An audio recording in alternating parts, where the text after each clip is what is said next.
Honduras contó con su primera Carta Magna o Constitución en el año de 1825. De ahí a la fecha, el país ha contado con 14 Cartas Magnas. Sin embargo, algunos expertos en materia jurídica aseguran que en realidad han sido 16 constituciones, de las cuales 13 son nacionales y 3 federativas. Ahora, la Constitución de Honduras es la norma suprema que rige actualmente el país. Es el hacer político y legal para la organización del gobierno de Honduras, los ciudadanos y todas las personas que viven o visitan el país. Y cuando hablamos de federal o federativo nos referimos a todo aquel territorio que, conservando su grado de independencia, está unido por un tratado a otros territorios con lo que conforman la unidad. Y esta Constitución contiene los principales objetivos de la nación, establece la existencia de órganos de autoridad, sus facultades y limitaciones, así como los derechos de los individuos y las vías para hacerlos efectivos. Ahondando más en este tema, vamos a darle a conocer las primeras 4 constituciones que tuvo Honduras, desde 1825 hasta 1848. Y para el desarrollo de esta asignación hemos trabajado Dani Maldonado, Lisbeth Corrales, Brian Reyes, Yesenia Maldonado y su servidor José René López. Buenas tardes, compañeros, soy Dani Maldonado. Hablaremos acerca de las constituciones entre los años 1825 y 1848, constituciones políticas del Estado de Honduras, ¿verdad? Hablaremos de la de 1825.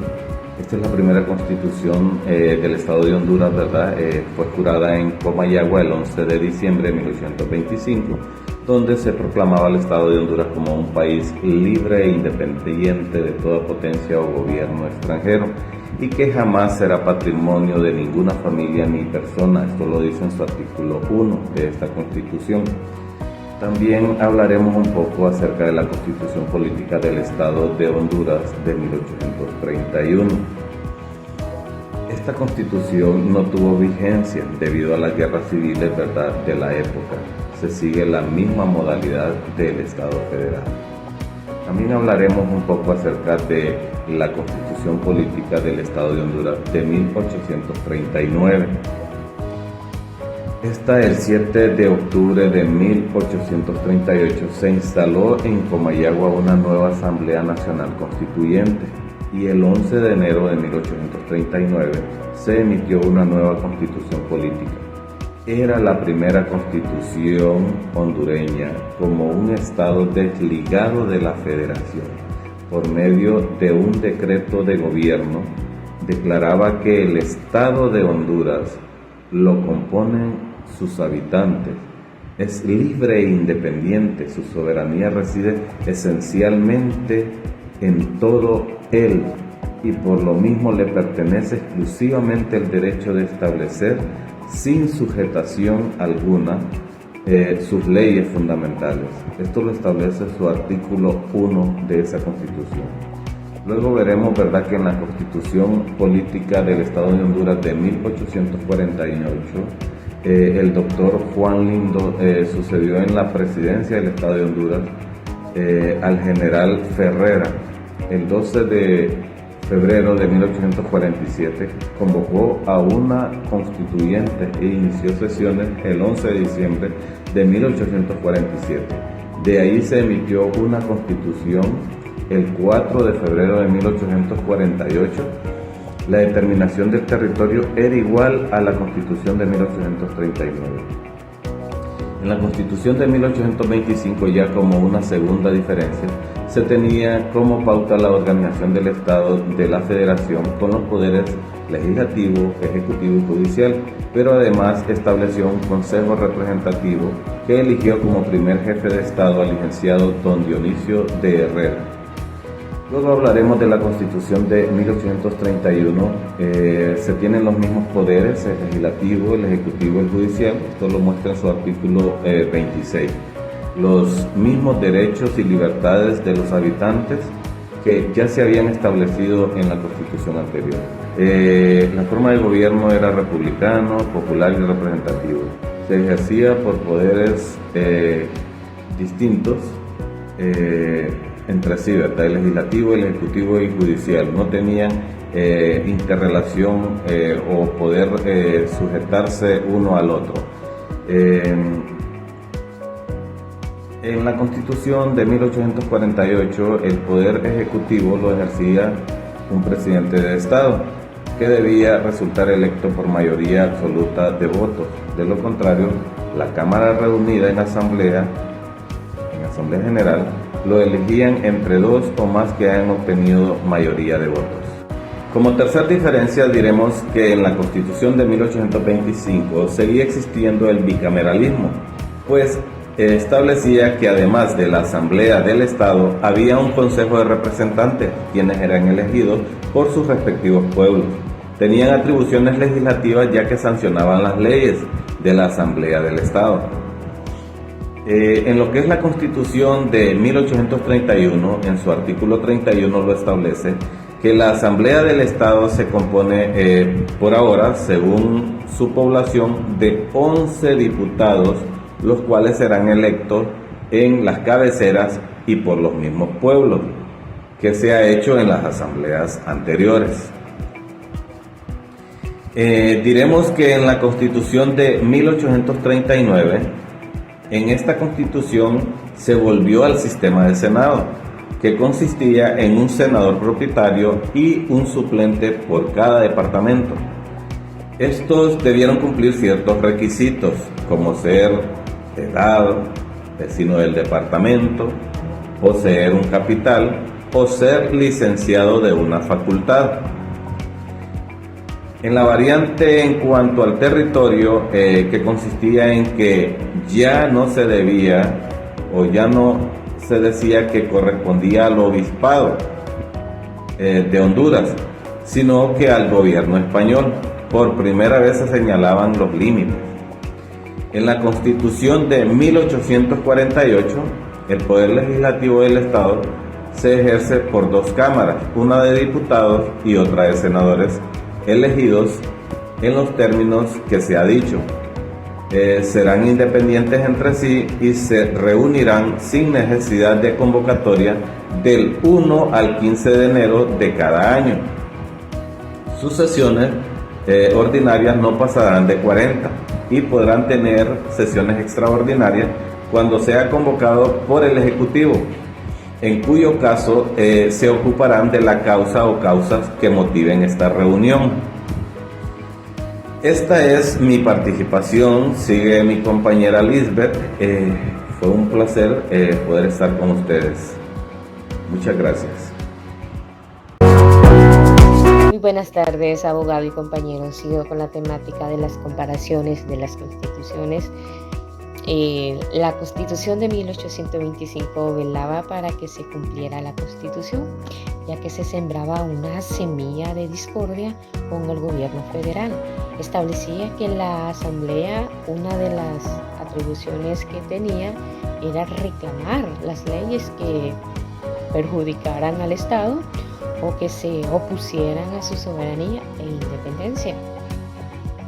Durante la vigencia de esta Constitución, se crearon los intelectuales consagrados como autoridades superiores en el ramo de la hacienda pública. En la Constitución de 1825 siempre continuaba la libertad de expresión, ya sea de palabra, de escritura o de imprenta. Igual modalidad se siguió en el área de Hacienda. Se fijaba un criterio técnico justo de la capacidad tributaria como base para establecer impuestos en esta Constitución.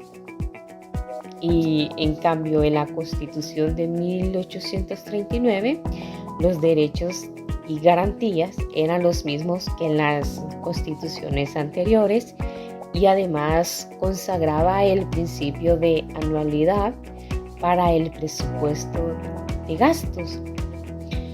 El 14 de 1846, en la ciudad de Comayagua, la Cámara Legislativa del Estado de Honduras la transformó en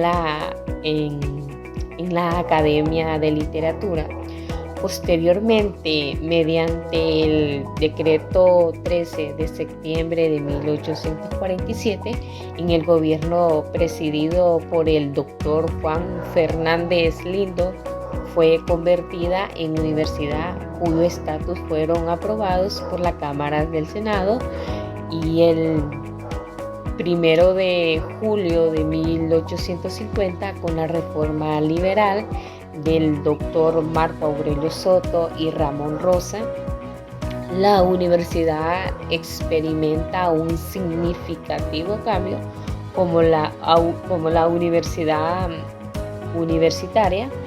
Además, al haber sido elevada a rango constitucionales en el año de 1857.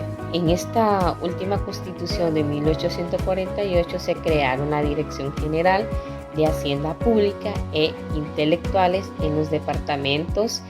En esta constitución, el capítulo 20 de la Declaración de los Derechos, Deberes y Garantías de los Pueblos y de los hondureños en particular, los entes como sagrados como autoridades superiores en el ramo de la hacienda pública en los departamentos son las municipalidades, cuya administración les corresponde a los alcaldes. Son los responsables, prácticamente diciéndolo, de proveer el desarrollo en sus lugares. Siguiendo con la temática de la comparación de las constituciones, en 1825 se impuso la religión católica sin permitir ninguna otra, ya que está estipulado en el artículo 5 de esta Constitución.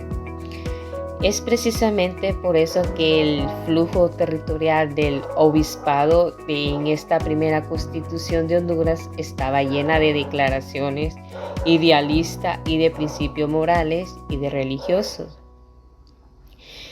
En 1831, en la Constitución de 1831, la religión, el Estado es la católica apostólica romana, con exclusión del ejercicio público y de cualquier otra.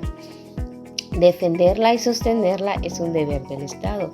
Igual en la Constitución de 1839, la religión católica era oficial, fue establecida oficial. En esta Constitución de 1848, la religión católica fue estipulada oficialmente, con la exclusión del ejercicio público de cualquier otra, ya que podían establecerse en el país. Y para finalizar, siempre siguiendo la temática de las constituciones, en la Constitución de 1825 los alcaldes tenían la facultad de administrar la justicia, sirviendo como conciliadores en las demandas civiles. En la Constitución de 1831 está estipulado en esta Constitución que el ramo gubernamentativo de los pueblos será a cargo del alcalde, que la ley ya lo regula, ya está establecido, y en la Constitución de 1839 habrá municipalidades en todas las cabeceras de parroquias y de todos los pueblos que tengan 500 almas y reunidas unas 100 casas, lo mínimo. En la Constitución de 1848 nos dicen que habrán municipalidades en todas las cabeceras de parroquias y en los pueblos que contengan 500 almas reunidas, o en su demarcación los alcaldes deben precisamente saber leer y escribir. Una de las particulares complementará el sistema municipal en el sistema municipal.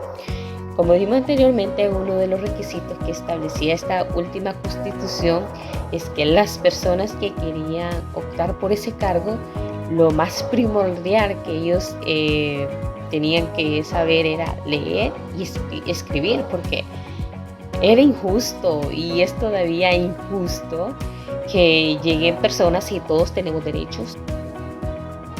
En el tema legislativo, la Constitución Política de Honduras de 1825 nos dice el número de representantes que sostendrá este poder. Nos confirma que la Asamblea del Estado se compondrá por 11 diputados, mas nunca podrá bajar de este número ni subir de 21. La de 1831 hace énfasis en que el poder legislativo se creó una comisión permanente y este podría ser el antecedente más remoto de tal institución dentro del poder legislativo. En la Constitución de 1839 nos dice que la Cámara de Representantes se compondrá de un individuo por cada 20,000 personas.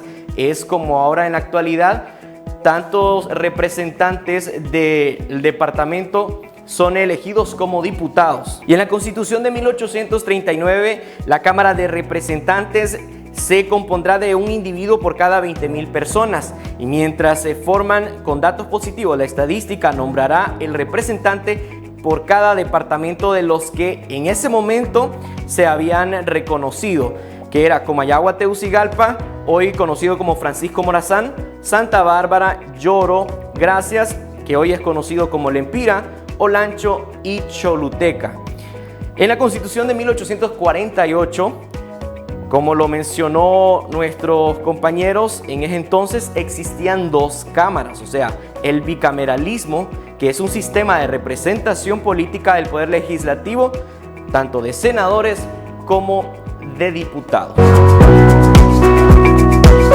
Mi nombre es Brian Reyes y les hablaré sobre el tiempo de la duración presidencial. La Constitución de Honduras de 1831, artículo 81, dice que la duración de jefes políticos inherente será de 4 años, pudiendo continuar y ser promovidos a otro destino, justificada que sea de su solvencia y buen desempeño. A diferencia de la Constitución Política de 1839, dice que la duración del presidente y vicepresidenta será de 4 años y podrán ser reelegidos una sola vez, sin el intervalo de igual tiempo, si lo fueran popularmente, más para ellos es preciso que la Asamblea General los declare previamente buenos servidores del Estado, luego que se reúna la época que haya de hacerse o declararse la elección. A diferencia de la Constitución Política de Honduras de 1841, dice que el periodo presidencial durará 2 años. El artículo 46 de esta Constitución dice, permitiendo la reelección por una sola vez. Así, para ser presidente debería de cumplir ciertos requisitos, como ser mayor de 30 años, ser del estado singlar, antes podían ser eclesiásticos, ser centroamericano de origen, o sea, de la Confederación Centroamericana, haber tenido el ejercicio de ciudadano en 7 años inmediatos de su elección. A diferencia de la Constitución de 1849, dice el periodo presidencial era de 4 años y podían reelegirse una sola vez sin intervalo de tiempo. A este poder del Estado le correspondía dirigir la educación. Ahora hablaremos un poco sobre los requisitos para ser ministro de Corte de Justicia. En la Constitución de 1825, artículo 51, dice que para ser ministro de Corte de Justicia se requiere ser ciudadano en el ejercicio de sus derechos, mayor de 30 años, del estado singlar y con instrucción a lo menos en el derecho público. A comparación de la Constitución de 1831, dice que para ser ministro de despacho se requiere ser mayor de 25 años de edad, estar en el ejercicio de los derechos de ciudadano, tener luz, buena conducta, ser vecino del Estado, poseer un capital que no baje de 1,000 pesos. A comparación de la Constitución de 1839, artículo 47, dice que para ser ministro se requerían los mismos requisitos que se requerían para ser presidente, como lo mencionamos en el capítulo anterior.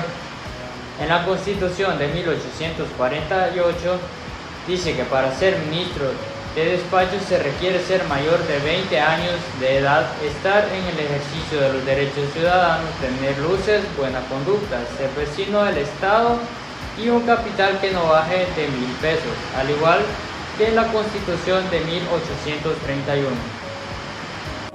El Poder Judicial de la Constitución de 1825, el Poder Judicial era independiente de sus atribuciones de legislativo y ejecutivo. A él exclusivamente pertenecía la aplicación de las causas civiles y criminales.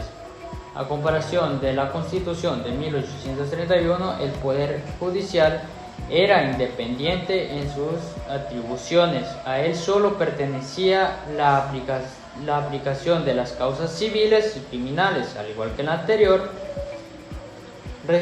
recibirá esencialmente una Corte Suprema de Justicia dividida en 2 secciones y compuesta cada una de ellas por 3 magistrados propietarios y 2 suplentes que elegía la Asamblea General, estableciendo una en la capital del estado y otra en la ciudad de Tegucigalpa. A comparación de la Constitución de 1839, el Poder Judicial era independiente en sus atribuciones, ya que ni la Cámara de Representantes ni el Poder Ejecutivo podían en ningún caso ejercer funciones judiciales. Se componía por 7 magistrados, nombrándose uno propietario y un suplente en cada departamento, según el artículo 60 de dicha Constitución. A comparación de la Constitución de 1848, la Corte Suprema de Justicia se dividía en 2 secciones, cada una de 3 magistrados propietarios y 2 suplentes, que elegía la Asamblea General. Una en Comayagüela, que en ese tiempo era la capital, y otra en la ciudad de Tegucigalpa. Ambas eran tribunales de segunda instancia en su demarcación respectiva y de tercera instancia en los juicios en que se hubiesen conocido la otra apelación. Las elecciones. Hablaremos sobre las elecciones. La elección de la Constitución de 1825. Las elecciones de los supremos poderes del Estado se verificará guardando las formalidades que provienen del artículo 3 de la Constitución Federal de las Supremas Autoridades Federales. La Constitución de 1831, las elecciones serán directas y la ley reglamentará la manera de hacerlas, dividiendo los distritos y departamentos en cantones, disponiendo se formen registros de cada cantón, teniendo votos los inscritos únicamente. La Constitución de 1839, las elecciones de los poderes eran directas. Una ley constitucional regulaba el modo de practicarlas, su regulación y escrutinio. Respecto a las haciendas públicas, se formaba el valor de las tierras baldías, maderas, fincas y acciones. También un Tribunal Superior de Cuentas y una tesorería en cada departamento. La Constitución de 1848, el Poder Ejecutivo se ejercerá por un presidente del Estado, que se nombrará directamente por los ciudadanos de Honduras, pero cuando no resulte electo por la mayoría obstante de votos, la Cámara reunirá una Asamblea General, lo elegirá entre los 2 o más que hayan obtenido mayor número de sufragios, y una sola persona, y si solo una sola persona obtuviese esta mayoría, se elegirá entre ella y la que le siga en inmediato número de votos.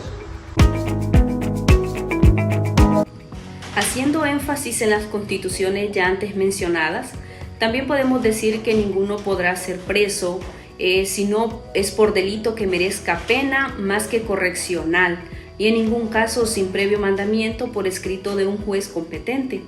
Todo esto bajo los términos que lo señala la Constitución de 1825. Sin embargo, en la de 1831 nos dice, ¿verdad?, que no podrá imponerse la pena, pero en este caso de muerte, en caso alguno, ya sea por grave, criminal o atroz que merezca, excepto a los que mandan a infringirla a una o más personas, sin que para excepcionar se puede ser alegada la aprobación del hecho, cualquiera que sea la autoridad que lo hubiese dado en este caso, ¿verdad? Cabe destacar que, haciendo referencia a la Constitución anterior, con esta de 1839, esta pues nos dice que no podrá imponerse pena de muerte, sino en los delitos que atenten directamente y con fuerza armada contra el orden público, y en el de asesinato y homicidio premeditado, ¿verdad?, o seguro. Siendo una de las no menos importantes, como lo es la de 1848, esta se enfoca más que todo donde dice que fue abolida la pena de muerte, con sus excepciones, ya sea en los juicios civiles o sobre injurias. No podían también establecerse, ¿verdad?, sin hacer constar que se había intentado antes el medio de conciliación. Asimismo, pues no podría haber dos juicios por un mismo delito, estableciendo, ¿verdad?, penas con fines correccionales, y no era para exterminar tampoco a los hombres en ese momento. Se admitía el juicio, en este caso, de arbitríos.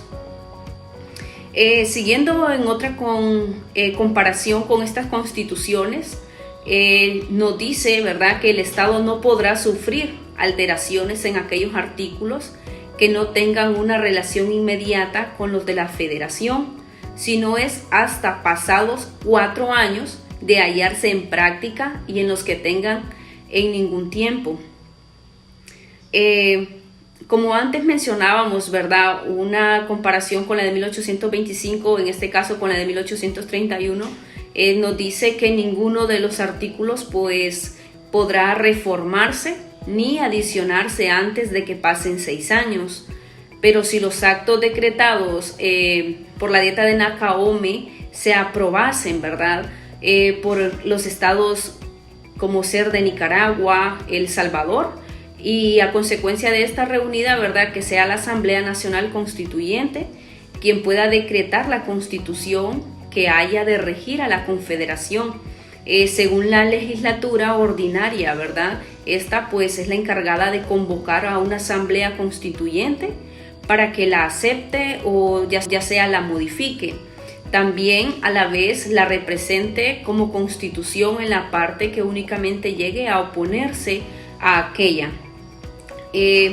Siendo casos muy similares, ¿verdad?, con la Constitución anterior, en esta pues dice que ninguno de los artículos podrá reformarse ni adicionarse antes de que pasen 6 años, pero si los actos decretados por la Dieta de Nacaome, como antes mencionaba, se aprobasen por los estados de Nicaragua y El Salvador, y a consecuencia reunida esta Asamblea Nacional Constituyente, pues ya se podría decretar, ¿verdad?, una constitución donde ya sea regida por una confederación, por una legislatura ordinaria, siempre convocando, ¿verdad?, una asamblea constituyente, a excepción, ¿verdad?, siempre pues modificando. Esta constitución únicamente también podrá oponerse a aquella. En la de 1848, en el caso de esta, pues nos dice, haciendo una mención para reformar o adicionar a esta constitución, según el artículo 89 de la misma. No se podía hacer si no habían pasado también 6 años. El proyecto se presentaba por escrito, transcurrido dicho periodo, se procedía a una reforma parcial, ¿verdad?, o adicional si la cuarta parte de los miembros de la Asamblea General lo propusiesen y esta lo acordasen con 2/3 de votos de los electos, pero no podrían jamás acordarse reformas parciales sobre garantías si no era ampliar la existencia ni para alterarse la división de poderes en ese entonces. Esta es una pequeña comparación, ¿verdad?, como antes mencionábamos. Si nos damos cuenta, en la de 1831 a la de 1839 tiene tiene bastante similitud en el caso de las reformas de los diferentes artículos, ¿verdad? Que estas tienen. Espero hayan entendido las diferencias entre estas constituciones. Cualquier duda o consulta, estamos para aclararles.